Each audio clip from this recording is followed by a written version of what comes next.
Good morning, students. In this video, we will discuss our new topic, covalent bond. Yesterday, in the video, we have discussed ionic bonding. Now, today we will discuss covalent bonding. क्या होता है covalent bonding में? जब दो bond form होता है between two और मोर atoms के बीच में by mutual contribution and sharing of electron. Ionic bonding में क्या होता था? Complete transference and acceptance of electron. पूरी तरह से एक इलेक्ट्रॉन लूज़ होता था और दूसरा एक इलेक्ट्रॉन गेन करता था. यहाँ पे क्या हो रहा है? म्यूचुअल कॉन्ट्रीब्यूशन हो रही है. ये इलेक्ट्रॉन्स क्या करते हैं? शेयरिंग करते हैं.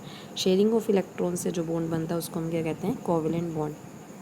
फॉर एग्जाम्पल, हाइड्रोजन के पास एक इलेक्ट्रॉन है एंड सेकेंड हाइड्रोजन एटम के पास भी एक इलेक्ट्रॉन है.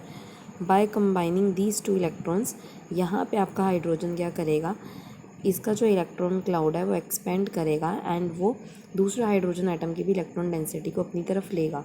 तो इसी तरह से इस हाइड्रोजन का भी डुप्लेट कंप्लीट हुआ फर्स्ट हाइड्रोजन का, एंड सेकेंड हाइड्रोजन एटम का भी, वो भी सेम उसके साथ अपना इलेक्ट्रॉन है प्लस उसने एक इलेक्ट्रॉन दूसरा हाइड्रोजन एटम का शेयर किया. तो इस तरह से उन्होंने दोनों ने अपने डुप्लेट पूरे किए बाय शेयरिंग ऑफ इलेक्ट्रॉन्स. तो यहाँ पे क्या आ गया? दो इलेक्ट्रॉन्स के बीच में क्या बनेगा? एक बॉन्ड. दो electron comprises of one covalent bond.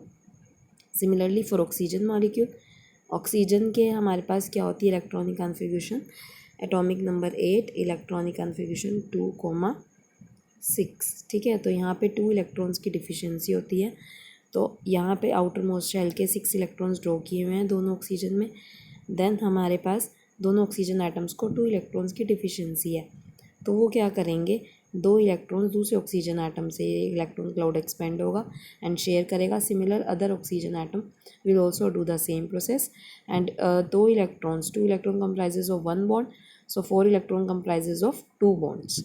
इसी तरह से वाटर मॉलिक्यूल एंड और सारे हमारे कोवलेंट बॉन्डिंग इसी तरह से बनती है. नेक्स्ट हमारे पास है कि ल्यूइस स्ट्रक्चर्स जो होते हैं आपके. ल्यूइस स्ट्रक्चर्स क्या होते हैं? Dot structure.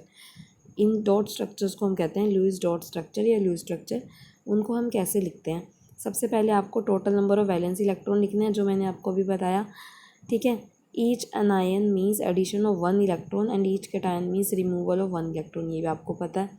Bye knowing the chemical symbols of the combining atoms, आपको ऑब्वियसली केमिकल सिम्बल पता होने चाहिए, तभी आप वही फॉर्मूला बना सकते हो.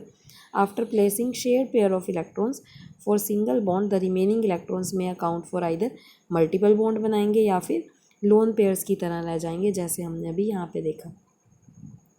यहाँ पे जो हमारा 2 इलेक्ट्रॉन से एक सिंगल बॉन्ड बना एंड जब 2 इलेक्ट्रॉन्स और हैं यहाँ पे, तो वो क्या बनाएगा? डबली बॉन्डिंग पेयर्स. और यहाँ जो आपके एक्स्ट्रा 2 इलेक्ट्रॉन्स के पेयर्स हैं, ये क्या होंगे? जो बॉन्डेड नहीं है, अनबॉन्डेड इलेक्ट्रॉन पेयर्स हैं, उनको हम क्या कहते हैं? Lone pairs.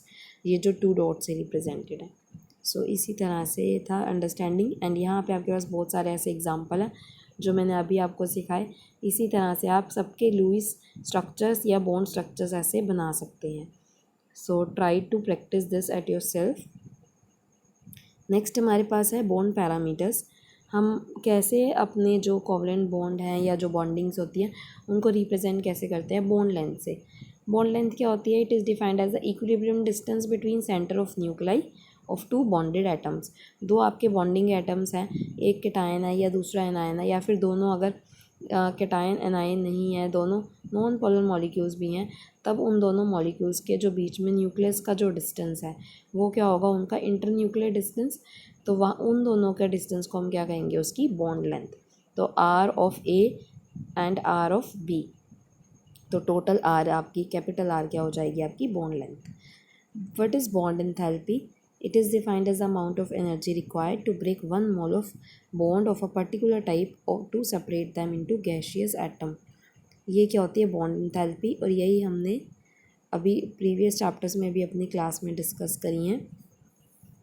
Bond electron gain enthalpy and loss enthalpies में यहाँ पे क्या है आपका? जब 1 मोल ऑफ बॉन्ड आप ब्रेक करते हो, 1 मोल ऑफ बॉन्ड ब्रेक करते हो, आपका कोई भी बॉन्ड है, अगर आप उसका 1 मोल ऑफ बॉन्ड ब्रेक करोगे तो आपको कितनी एनर्जी उसके लिए रिक्वायर्ड है उसको उसकी गैसियस एटम्स में चेंज करने के लिए?